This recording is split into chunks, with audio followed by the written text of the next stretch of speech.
Un marchand traverse le forum de Rome. Autour de lui, tout semble fonctionner normalement. Les sénateurs débattent, les consuls gouvernent et de nouvelles lois sont proclamées dans les règles de l'art républicain. Mais derrière cette façade, quelque chose de dangereux se prépare.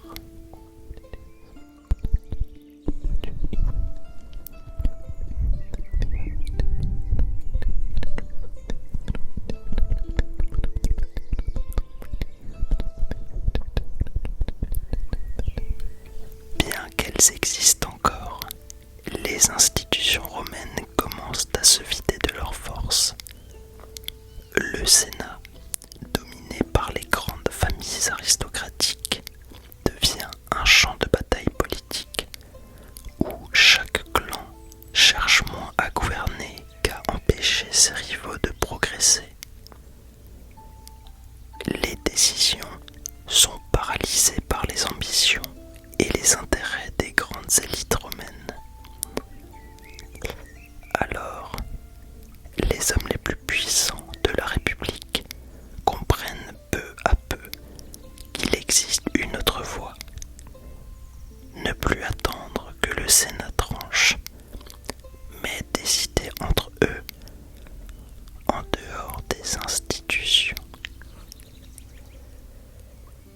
C'est dans ce contexte qu'en 60 avant notre ère, trois hommes concluent l'une des alliances les plus importantes de l'histoire romaine.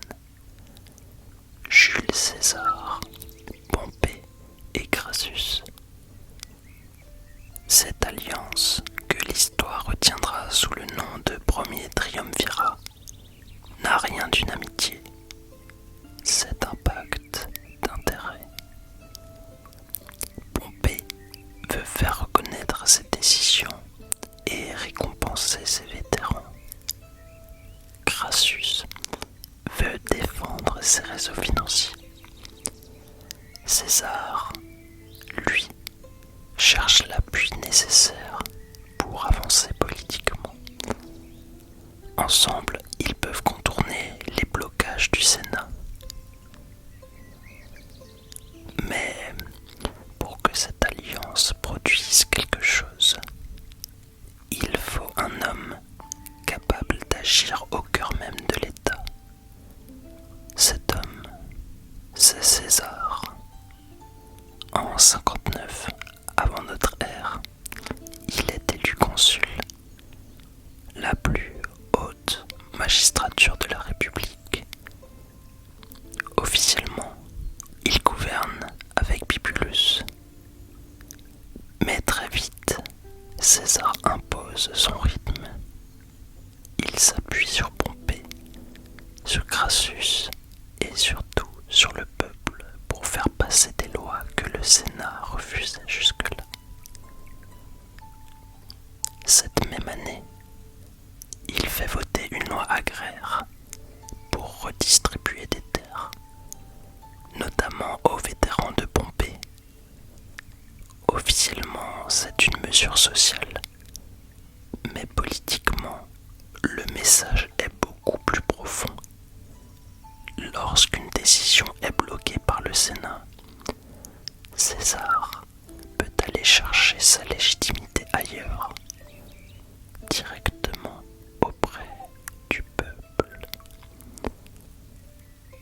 Mais le consulat ne dure qu'un an, et César le sait. Pour rivaliser avec Pompée, il lui faut d'autres choses. Une armée, un territoire et surtout une occasion de se couvrir de gloire. À la fin de son consulat, il obtient donc un commandement exceptionnel. La Gaule cisalpine, l'Illyrie, puis la Gaule transalpine. Sur le papier, ce sont des provinces à administrer au nom de Rome.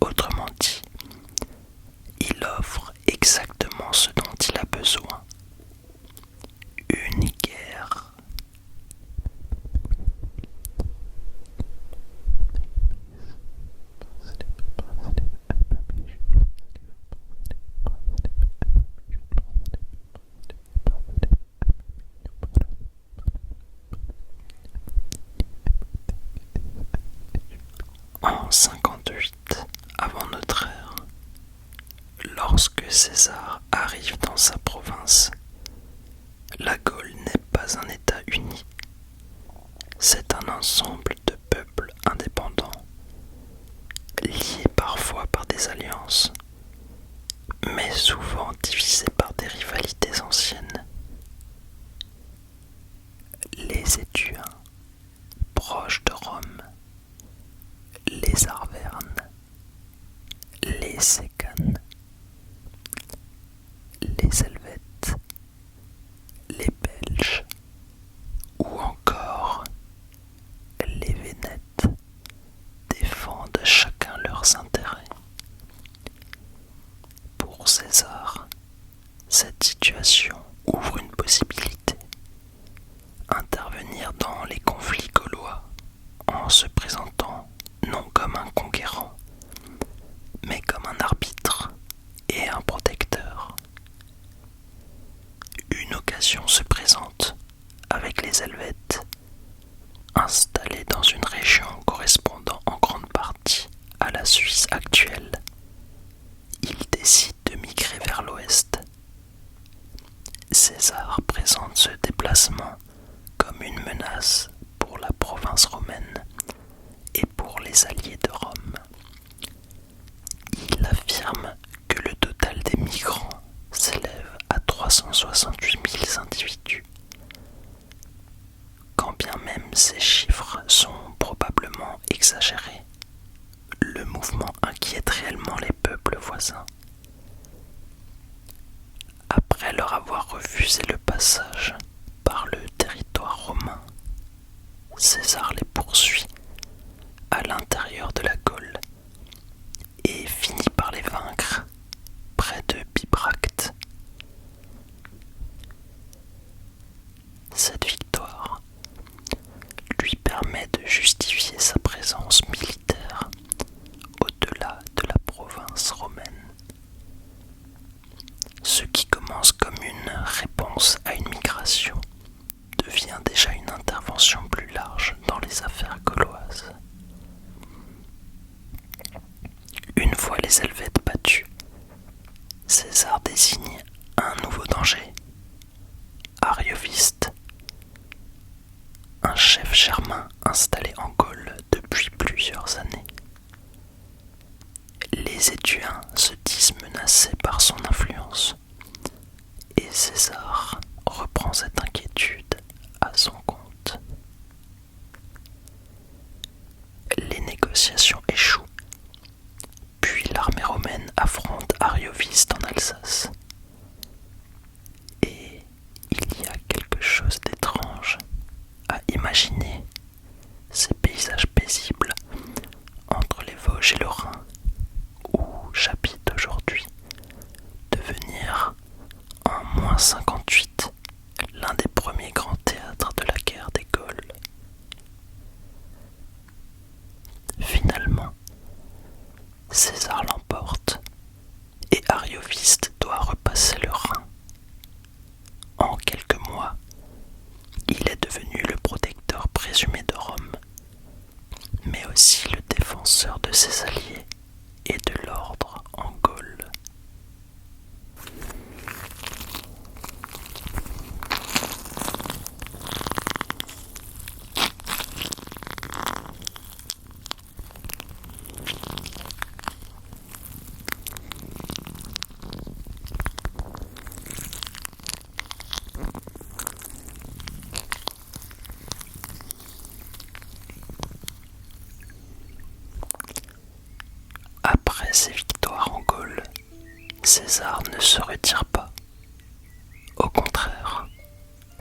l'épisode le plus marquant a lieu contre les Nerviens, lors de la bataille de la Sapis. Les Romains sont surpris par une attaque rapide et violente. Les légions sont mises en difficulté. Certains soldats n'ont même pas le temps de former correctement leurs lignes. César raconte qu'il doit intervenir lui-même au cœur du combat pour rétablir la situation. Comme souvent, son récit met en scène le danger pour mieux grandir la victoire. Les Romains finissent par l'emporter et César transforme cette crise en preuve de courage et de grandeur militaire. L'année suivante, en 56 avant notre ère, la guerre se déplace vers l'ouest contre les Vénètes. Ce peuple contrôle une partie des côtes de l'Armorique et possède une grande expérience maritime. Cette fois, César ne peut pas seulement compter sur les marches rapides et les batailles terrestres. Les Vénètes utilisent leurs navires, les marées, les ports difficiles d'accès. Rome doit s'adapter à un terrain qu'elle maîtrise peu, l'Atlantique. César fait construire une flotte et après un combat difficile, les Romains parviennent à neutraliser les navires vénètes. Une victoire qui prouve encore une fois qu'il sait s'adapter à la guerre. Pendant ce temps, les calculs politiques continuent à Rome. En -56, César rencontre Pompée et Crassus à Luc. Les trois hommes renouvellent leur alliance. À partir de -55, la guerre des Gaules devient aussi une affaire d'image. Pompée et Crassus sont consuls. Ils prolongent le commandement de César, tandis que Pompée reçoit l'Espagne et Crassus la Syrie. Chacun possède désormais sa zone d'influence. Cette même année, César fait franchir aux légions une nouvelle limite, le Rhin. Il ordonne la construction d'un pont en bois, réalisé en quelques jours, puis entre brièvement en territoire germain. L'opération n'a pas pour but de conquérir durablement. Elle sert surtout à envoyer un message. Rome peut venir jusqu'aux Germains et César peut accomplir l'impossible. Puis, il tourne son regard vers la Bretagne, l'actuelle Grande-Bretagne. En -55, il tente une première traversée de la Manche, difficile et limitée. L'année suivante, en -54, il revient avec une expédition plus importante. Là encore, Rome ne conquiert pas encore l'île, mais l'effet politique est immense. Après le Rhin, César a traversé la mer vers un territoire presque légendaire. Même sans victoire durable, il nourrit son prestige et donne à sa guerre une dimension exceptionnelle.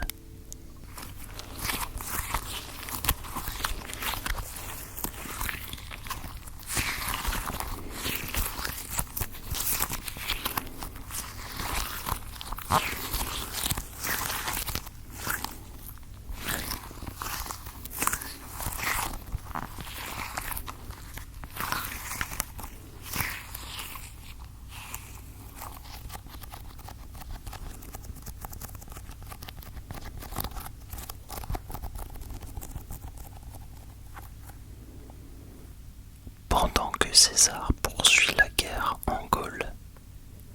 L'équilibre politique qui le protège commence à se fragiliser. En 54 avant notre ère, Julia, la fille de César et l'épouse de Pompée, meurt. Ce mariage avait rapproché les deux hommes. Sa disparition ne provoque pas immédiatement une rupture, mais elle enlève un lien précieux dans un monde politique où la confiance est rare. Au même moment, la situation se durcit en Gaule. Après plusieurs années de campagne, les peuples gaulois comprennent que Rome ne vient pas seulement régler quelques crises avant de repartir. Les légions s'installent, exigent des vivres, imposent des otages et surveillent les chefs locaux. La présence romaine devient plus lourde et de ce fait, les résistances se multiplient.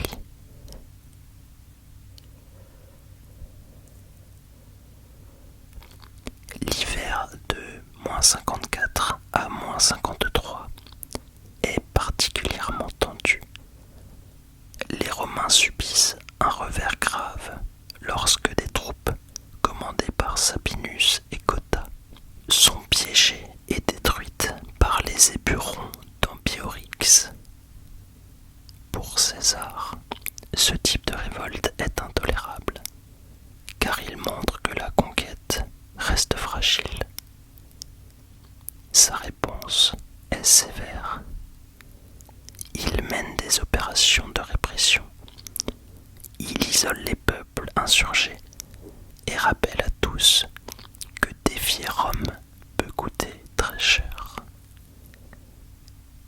La guerre devient moins glorieuse et beaucoup plus dure. Puis, en -53, une nouvelle venue de l'Est bouleverse le jeu politique romain. Crassus, qui gouverne alors la Syrie romaine, veut obtenir à son tour une grande victoire militaire. Il lance une expédition contre les Parthes, mais l'armée romaine est écrasée et Crassus meurt au cours de la campagne. Désormais, le triumvirat n'existe plus vraiment. Julia est morte, Crassus aussi. Il ne reste, face à face, que César, enrichi par ses victoires en Gaule, et Pompée, de plus en plus proche du pouvoir romain traditionnel.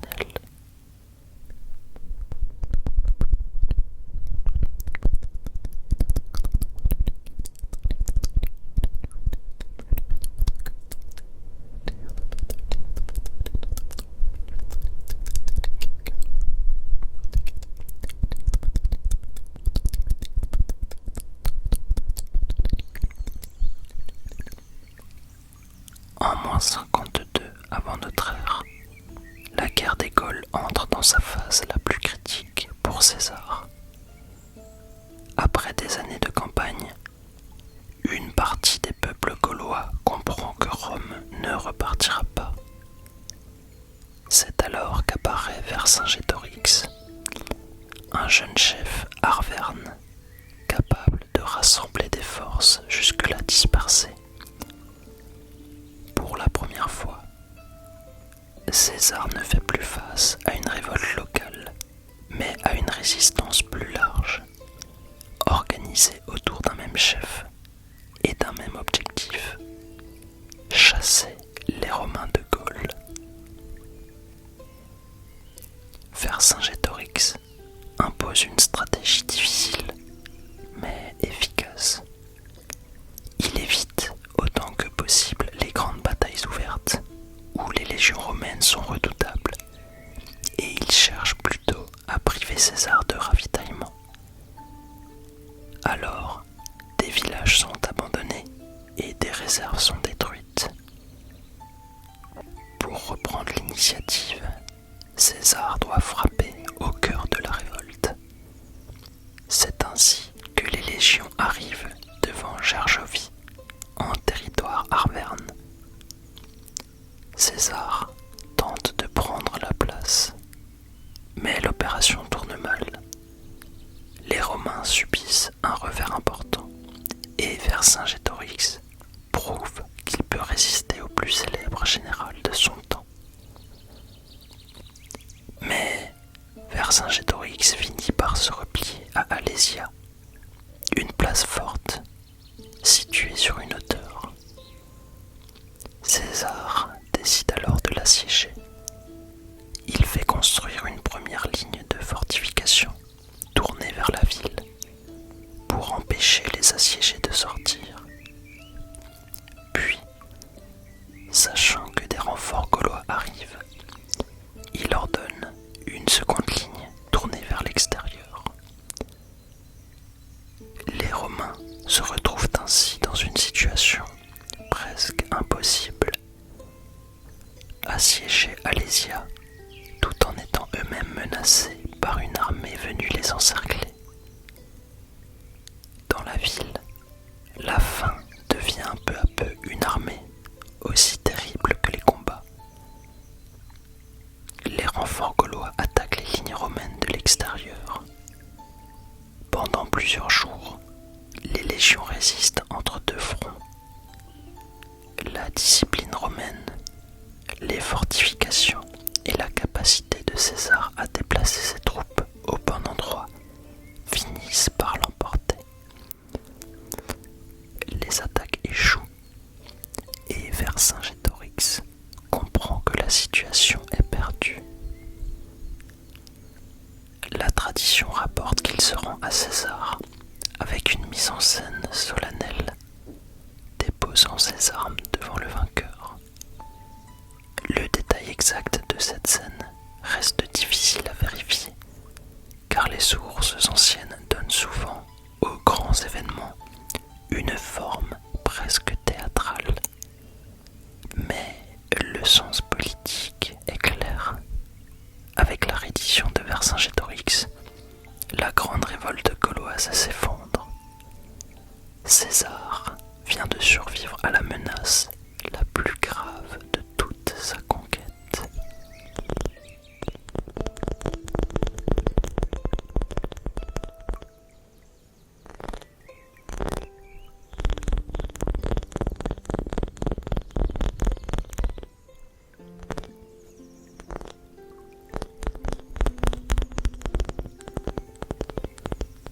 La victoire d'Alésia ne met pas immédiatement fin à la guerre, mais son issue ne fait plus vraiment de doute.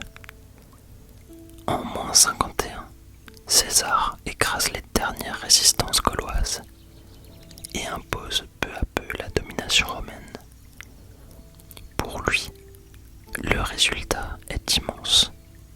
Il possède désormais une armée aguerrie et fidèle, beaucoup d'argent, un prestige militaire exceptionnel et une popularité qui inquiète de plus en plus ses adversaires à Rome.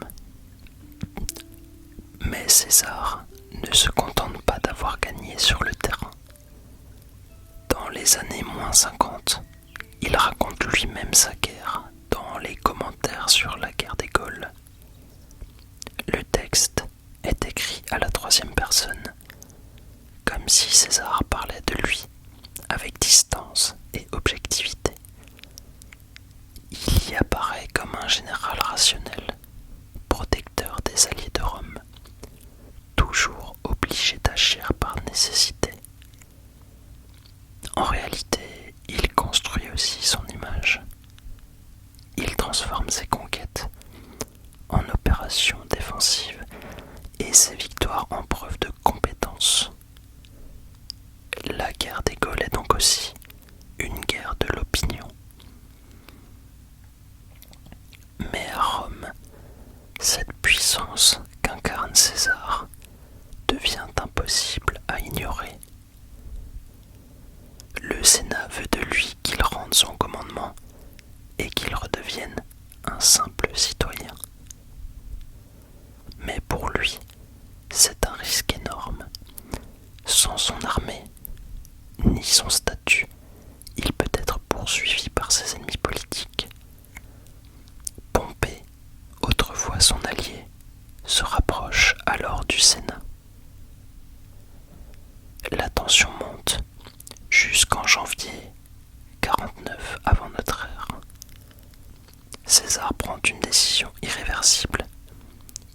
franchit le Rubicon avec ses troupes, un petit fleuve qui marque la limite entre sa province et l'Italie.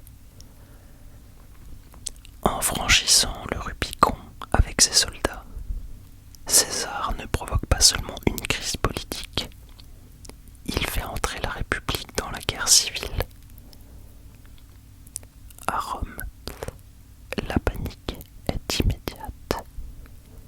Pompée et une partie du Sénat quittent l'Italie pour éviter un affrontement précipité face à un homme qui avance vite, avec une armée aguerrie et fidèle. César exploite cette fuite. Il descend vers Rome, presque sans rencontrer de résistance. Il s'empare de la capitale, puis il se tourne vers l'Espagne, où les partisans de Pompée disposent encore de forces importantes. L'affrontement décisif contre Pompée a lieu en 48 avant notre ère, à Pharsale, en Grèce. César est en infériorité numérique, mais ses vétérans sont expérimentés et disciplinés. La bataille tourne ainsi en sa faveur. Pompée est vaincu. Il fuit vers l'Égypte, persuadé d'y trouver un refuge. Mais à son arrivée, il est assassiné sur ordre des conseillers de Ptolémée XIII, le jeune roi d'Égypte, alors en conflit avec sa sœur Cléopâtre. Leur idée est d'offrir à César la tête de son rival pour gagner sa faveur. Mais le calcul est désastreux.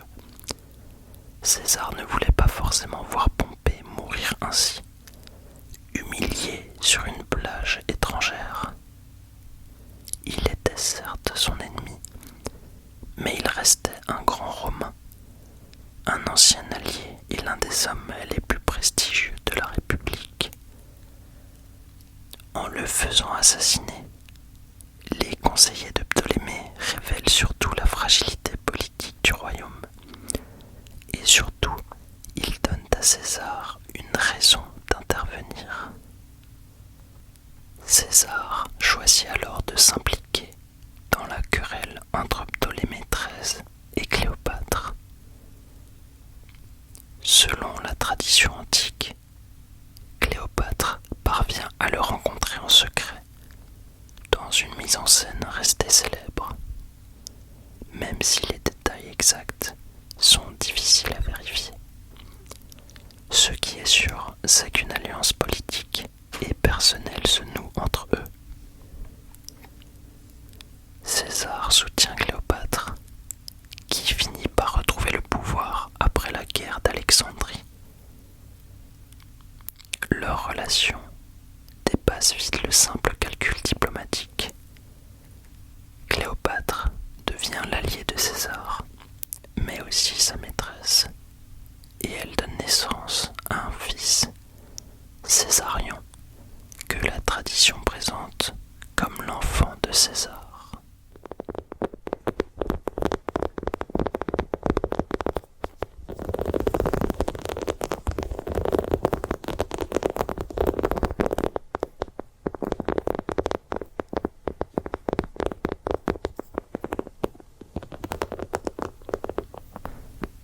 Après son passage en Égypte, la guerre civile continue.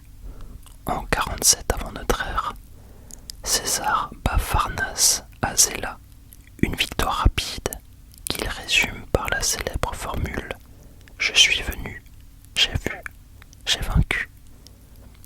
Puis il affronte les derniers Pompéiens en Afrique. En -45, il remporte une victoire difficile à Munda, en Hispanie, contre les fils de Pompée. César revient finalement à Rome, presque sans rival. Entre -46 et -44, il concentre entre ses mains un pouvoir immense.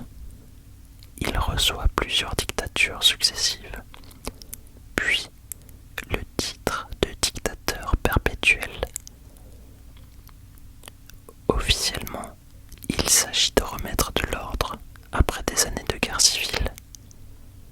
Beaucoup de Romains voient en lui l'homme capable de stabiliser la République, de récompenser les soldats, de calmer les dettes et de relancer l'administration.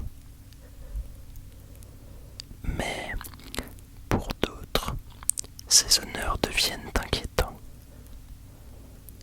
César gouverne-t-il encore comme un magistrat romain, ou commence-t-il à vivre comme un roi sans en porter le nom?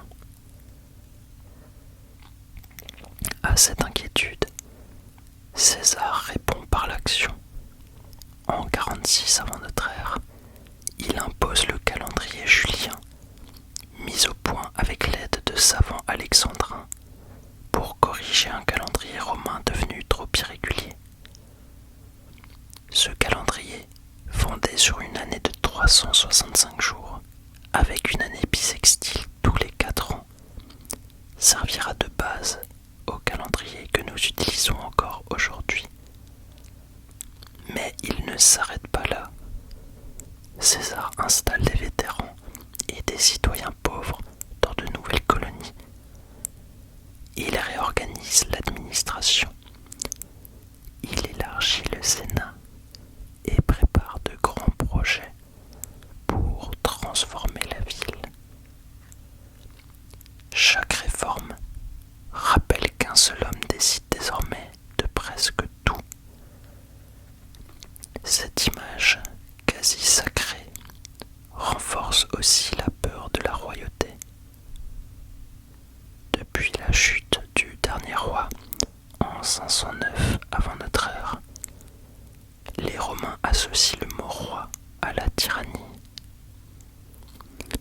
Or, en février 44, lors des Lupercales, une fête religieuse romaine, Marc-Antoine présente publiquement un diadème à César, symbole royal. César le refuse, mais le doute reste. Pour ses ennemis, le simple fait qu'une telle scène ait pu avoir lieu prouve que la monarchie n'est plus impensable. Dans l'ombre, Cassius, Brutus et d'autres sénateurs préparent son meurtre. Ils affirment vouloir sauver la République, mais leur geste va plonger Rome dans une nouvelle crise. Le 15 mars 44, aux ides de Mars, César se rend à une séance du Sénat organisée dans la curie du théâtre de Pompée. Les conjurés l'encerclent et le frappent à plusieurs reprises. Selon la tradition la plus célèbre, il aurait lancé à Brutus « Toi aussi, mon fils ». Mais cette phrase est incertaine. Certains auteurs antiques rapportent plutôt qu'il ne dit presque rien, ou qu'il s'exprime en grec. Ce qui reste, c'est l'image terrible de César tombant au pied de la statue de Pompée, son ancien rival vaincu. Après sa mort, l'image de César prend encore une autre dimension, car quelques mois plus tard, lors des Jeux organisés en son honneur, une comète apparaît dans le ciel pendant plusieurs jours. Les Romains y voient bientôt le signe que l'âme de César a été accueillie parmi les dieux. Dans le vide laissé par sa mort, plusieurs héritiers se disputent son nom. Parmi eux, Octave, son fils adoptif. Dans la vidéo qui s'affiche maintenant sur ton écran à droite, nous étudierons la façon dont ce jeune homme va traverser une nouvelle guerre civile, mais surtout